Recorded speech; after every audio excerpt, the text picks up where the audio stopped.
Hello बच्चों, आज हम लोग किंगडम फंगाई के बारे में बात करेंगे।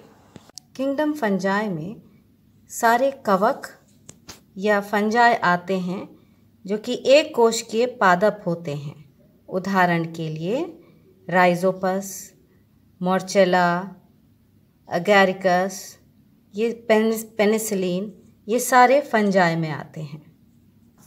साधारणतः अधिकांश कवकों का शरीर पतले धागे सदृश संरचना से निर्मित होता है। इन धागों को कवक तंतु या कवक सूत्र या हाइफी कहते हैं। ये धागे हैं, ये हाइफी कहलाए जाते हैं, जिसे माइसीलियम अनेक तंतु परस्पर सम्मिलित रूप से कवक का कायिक शरीर या वेजिटेटिव बॉडी का निर्माण करते हैं, जिसे कवक जाल या माइसीलियम कहते हैं। ये कवक जाल है, माइसीलियम कहलाएगा, और एक धागा जो है आपका हाइफा कहलाएगा। हाइफी जो है वो हाइफा जो है वो सिंगुलर नंबर है और हाइफी आपका प्लूरल नंबर है। अब सामान्यतः कवक तंतुओं की भित्ति यानी सेल वॉल सेलुलोज की बनी होती है। इस सेलुलोज को फंगस सेलुलोज कहते हैं या काइटिन से बनी होती है, किंतु कुछ फंजाई यानी कवकों में सेल वॉल जो है वो सेलुलोज की निर्मित होती है। श्लेष्म फफूंद जिसे कि स्लाइम मोल्ड कहते हैं, उसमें कोशिका भित्ति का अभाव होता है, अर्थात इनमें एल्गी के भांति जड़ तना व पत्ती का अभाव होता है, यानी कि जड़ तना पत्ती नहीं पाए जाते। और कवक का शरीर इसलिए थैलस कहलाता है, जो कि जड़ तना पत्ती में डिफ्रेंशिएट नहीं होता। फंगल हाइफी में ये आप देख रहे होंगे, ये जो दीवार सी है, ये डिवीज़न जो है ये सेप्टा कहलाया जाता है, और इसमें मल्टी न्यूक्लिएटेड होता है। न्यूक्लियस इसमें ढेर सारे पाए जाते हैं, और यदि ये सेप्टा घुल जाता है तब इस हाइफी को एसेप्टा हाइफा कहते हैं। यहाँ पर कोई सेल्स के बीच में कोई विभाजन नहीं दिखाई दे रहा है। कवक यानी फंजाई क्लोरोफिल रहित होते, यानी क्लोरोफिल नहीं पाया जाता। संवाहन ऊतक रहित होते, यानी वैस्कुलर टिश्यूज नहीं पाए जाते हैं, और बीजाणुधारी यूकैरियोटिक जीव होते हैं, यानी बीजाणु पाए जाते हैं, स्पोर्स पाए जाते हैं, और ये यूकैरियोटिक जीव हैं, यानी इनकी कोशिका यूकैरियोटिक सेल से बनी होती है।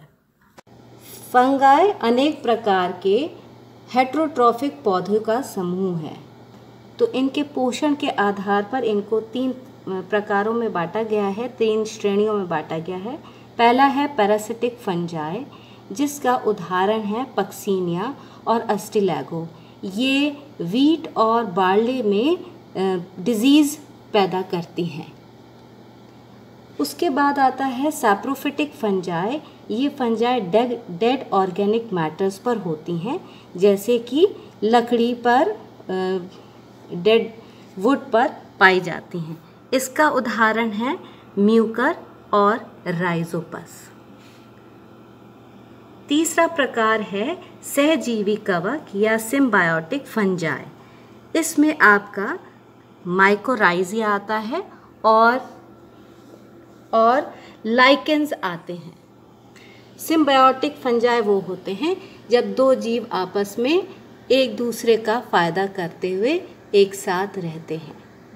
तो लाइकेन में फंजाई के साथ एल्गी भी पाई जाती है। ये लाइकेन है जिसमें कि एल्गी और फंजाई दोनों के माइसीलियम पाए जाते हैं। दोनों जीव एक साथ सिम्बायोटिक लाइफ व्यतीत करते हैं। फंजाई थैलॉइड होते हैं, यानी इनमें जड़ तना पत्ती में अंतर नहीं पाया जाता। थैलस के आकार के एवं संरचना में विविधता पाई जाती है। इसके अनुसार ये 3 प्रकार के होते हैं। पहला है सूक्ष्म एक कोशिकीय यूनिसेलुलर फंजाई, जिसमें ईस्ट आती, ये ईस्ट आती है। ईस्ट जो है वो एक कोशिकीय होती है और ज़्यादातर ये किस में इस्तेमाल होती है? ब्रेड बेकिंग में इस्तेमाल होती है। दूसरा प्रकार है तंतुमय यानी फिलामेंटस। उसका उदाहरण है एस्परजिलस। यहाँ आपको दिखाई दे रहा है, ये एस्परजिलस है जो कि जिसका शरीर तंतुमय है और ये तंतु के ऊपर ये स्पोरेंजिया आपको दिखाई दे रहे होंगे। तीसरा है स्थूलदर्शी उदाहरण मशरूम। ये आपको मशरूम दिखाया जा रहा है, इसका उदाहरण एगैरिकस भी है और मोर्चेला भी है। कवक तंतु या हाइफा भोजन का संचय या संग्रह ग्लाइकोजन या तेल गोलिकाओं के रूप में करते हैं। लाइसोसोमी एंजाइम कवकों में पाए जाते हैं, यानी जो लाइसोसोम में पाए जाते हैं उन एंजाइम्स को लाइसोसोमी एंजाइम कहते हैं।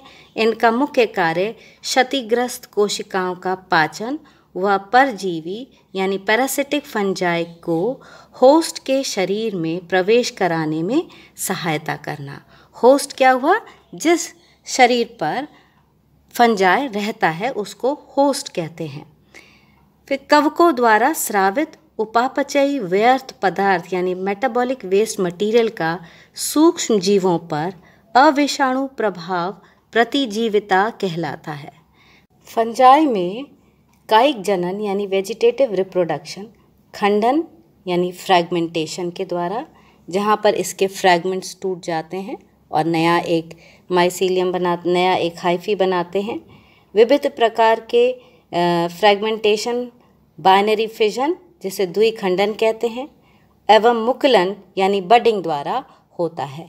ये बडिंग दिखाई गई है, ये बडिंग है, और बाइनरी फिजन यानी एक सेल 2 में डिवाइड हो रहा है। अलैंगिक जनन, एसेक्सुअल रिप्रोडक्शन विविध प्रकार के प्रतिकूल परिस्थितियों में होता है। मुख्यतः एस्कोस्पोर, बेसिडियोस्पोर एवं ज़ूस्पोर द्वारा होता है। इसका उदाहरण कोनिडिया है।